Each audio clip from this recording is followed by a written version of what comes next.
നമസ്കാരം. നിങ്ങൾ എപ്പോഴെങ്കിലും ഒരു സുഹൃത്തിന് പുസ്തകം കൊടുക്കുകയോ വണ്ടി സർവീസിന് നൽകുകയോ ചെയ്തിട്ടുണ്ടോ?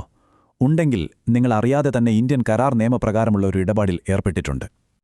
അതെ, നമ്മുടെ നിത്യജീവിതത്തിലെ ഇതുപോലുള്ള സാധാരണ കാര്യങ്ങളെ നിയന്ത്രിക്കുന്ന വളരെ പ്രധാനപ്പെട്ട ഒരു കരാറാണ് ബെയിൽമെന്റ്. അപ്പോൾ എന്താണ് ഈ ബെയിൽമെന്റ്? നമ്മുടെ ജീവിതത്തെ ഇതെങ്ങനെയാണ് ബാധിക്കുന്നത്? നമുക്ക് വിശദമായിട്ട് തന്നെ നോക്കാം.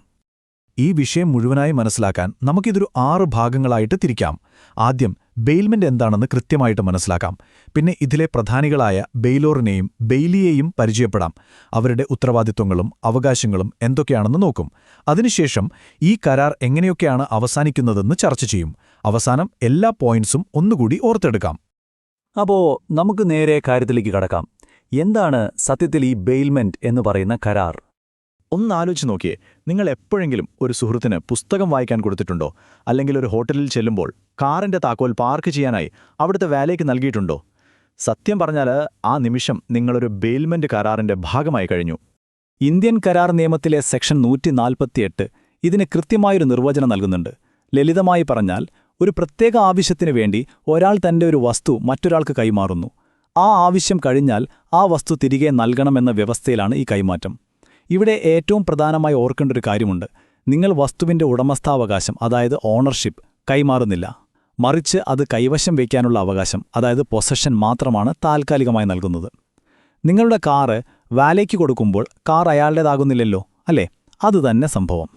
ഇനി ഈ കരാറിൽ ഉൾപ്പെടുന്ന 2 പ്രധാന വ്യക്തികൾ ആരൊക്കെയാണെന്ന് നമുക്ക് പരിചയപ്പെടാം. ആരാണോ സാധനങ്ങൾ നൽകുന്നത് ആ വ്യക്തിയെ നമ്മൾ ബെയിലർ എന്ന് വിളിക്കും. ഇനി ആരാണോ ആ സാധനങ്ങൾ സ്വീകരിക്കുന്നത് അയാളാണ് ബെയിലി.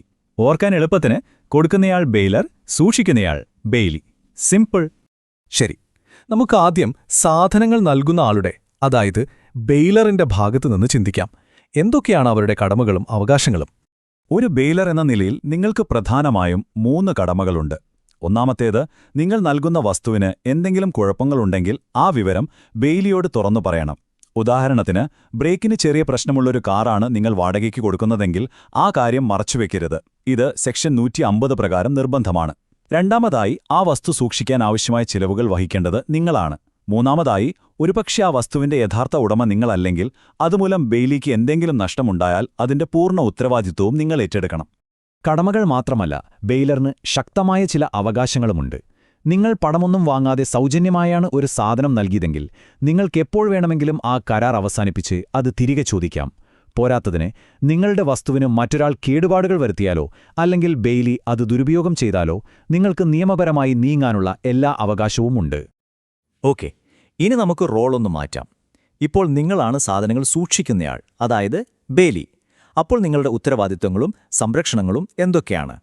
ഒരു ബെയിലി എന്ന നിലയിൽ നിങ്ങളുടെ ഉത്തരവാദിത്തങ്ങൾ വളരെ വലുതാണ്. ഇതിലേറ്റവും പ്രധാനപ്പെട്ട ഒന്നാണ് സെക്ഷൻ 151 പറയുന്ന റീസണബിൾ കെയർ. എന്താണത്? നിങ്ങൾ നിങ്ങളുടെ സ്വന്തം സാധനങ്ങൾ എങ്ങനെയാണോ ശ്രദ്ധയോടെ സൂക്ഷിക്കുന്നത്, അതേ ശ്രദ്ധയോടെ തന്നെ ഈ വസ്തുവും പരിപാലിക്കണം. അതോടൊപ്പം ഏത് ആവശ്യത്തിനാണോ തന്നത് അതിനല്ലാതെ ഉപയോഗിക്കരുത്. നിങ്ങളുടെ സ്വന്തം വസ്തുക്കളുമായി കൂട്ടിക്കലർത്തരുത്. ആവശ്യം കഴിഞ്ഞാൽ ഉടൻ തന്നെ തിരികെ നൽകണം. ഇനി ആ വസ്തുവിൽ നിന്ന് എന്തെങ്കിലും ലാഭമോ വർധനവോ ഉണ്ടായാൽ അതും തിരികെ നൽകേണ്ടതാണ്. ഇനി പറയാൻ പോകുന്നത് വളരെ പ്രധാനപ്പെട്ടൊരു കാര്യമാണ്, ശ്രദ്ധിച്ചു കേൾക്കണം. സെക്ഷൻ 154 അനുസരിച്ച് ഒരു ബെയിലി ആ വസ്തു ദുരുപയോഗം ചെയ്താൽ പിന്നീട് ആ വസ്തുവിന് സംഭവിക്കുന്ന എന്ത് നാശനഷ്ടത്തിനും പൂർണ്ണ ഉത്തരവാദി അയാൾ മാത്രമായിരിക്കും. അതൊരു പ്രകൃതി ദുരന്തത്തിൽ സംഭവിച്ചതാണെങ്കിൽ പോലും അവിടെ ഒഴികഴിവില്ല. അപ്പോൾ കരാർ വ്യവസ്ഥകൾ ലംഘിക്കുന്നത് അത്ര നിസ്സാര കാര്യമല്ല. തീർച്ചയായും ബെയിലിക്കും ചില അവകാശങ്ങളുണ്ട്. ഇതൊരു പ്രതിഫലം വാങ്ങിയുള്ള കരാറാണെങ്കിൽ അത് കിട്ടാൻ നിങ്ങൾക്ക് അവകാശമുണ്ട്. ഇനി ഒന്നിലധികം ഉടമകളുണ്ടെങ്കിൽ അവരിൽ ആർക്ക് വേണമെങ്കിലും സാധനങ്ങൾ തിരികെ നൽകാം. പക്ഷേ ഇതിലേറ്റവും രസകരമായൊരു അവകാശമാണ് റൈറ്റ് ഓഫ് ലിയൻ. അതായത് നിങ്ങൾക്ക് കിട്ടാനുള്ള പണം കിട്ടുന്നതുവരെ ആ സാധനങ്ങൾ പിടിച്ചുവെക്കാനുള്ളൊരുതരം സൂപ്പർ പവർ. ഈ ആശയം വ്യക്തമാക്കാൻ ഈ ഉദാഹരണം മതി.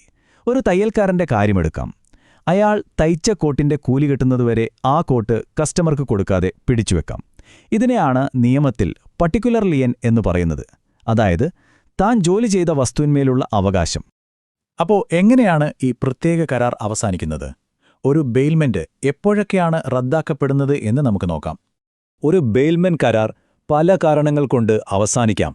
ഏറ്റവും സാധാരണമായി ഏത് ആവശ്യത്തിനാണോ വസ്തു കൊടുത്തത് ആ ആവശ്യം പൂർത്തിയാകുമ്പോൾ കരാറും തീരും. അല്ലെങ്കിൽ ഒരു നിശ്ചിത സമയത്തേക്കാണെങ്കിൽ ആ സമയം തീരുമ്പോൾ. പക്ഷേ ചിലപ്പോഴതിന് മുന്നേയും കരാറ് റദ്ദാകാം. ഉദാഹരണത്തിന്, ബെയ്ലി ആ വസ്തു ദുരുപയോഗം ചെയ്താൽ ബെയ്ലോറിന് അപ്പോൾ തന്നെ ആ കരാർ അവസാനിപ്പിക്കാം. ഇനി പ്രതിഫലമില്ലാത്തൊരു സൗജന്യ കരാറാണെങ്കിൽ കക്ഷികളിൽ ആരെങ്കിലും മരിച്ചാലും ആ കരാർ അതോടെ അവസാനിക്കും. ഓക്കെ, നമ്മൾ ഒരുപാട് കാര്യങ്ങൾ ചർച്ച ചെയ്തു. ഇനി ഇതെല്ലാം കൂടി ഒന്ന് ചുരുക്കി നിങ്ങളൊരു ബെയ്ലർ ആയാലും ബെയ്ലി ആയാലും ഓർത്തിരിക്കേണ്ട ഏറ്റവും പ്രധാനപ്പെട്ട കാര്യങ്ങൾ എന്തൊക്കെയാണെന്ന് നോക്കാം. അപ്പോൾ ഓർത്തിരിക്കേണ്ട പ്രധാനപ്പെട്ട കാര്യങ്ങൾ ഇതാണ്. നിങ്ങൾ കൊടുക്കുന്ന ആളാണെങ്കിൽ, അതായത് ബെയ്ലറാണെങ്കിൽ, സാധനങ്ങളിലെ അറിവിലുള്ള കുഴപ്പങ്ങൾ നിർബന്ധമായും അറിയിച്ചിരിക്കണം. പിന്നെ നിങ്ങളുടെ സാധനങ്ങൾ സുരക്ഷിതമായി തിരികെ ലഭിക്കാൻ നിങ്ങൾക്ക് എല്ലാ അവകാശവുമുണ്ട്.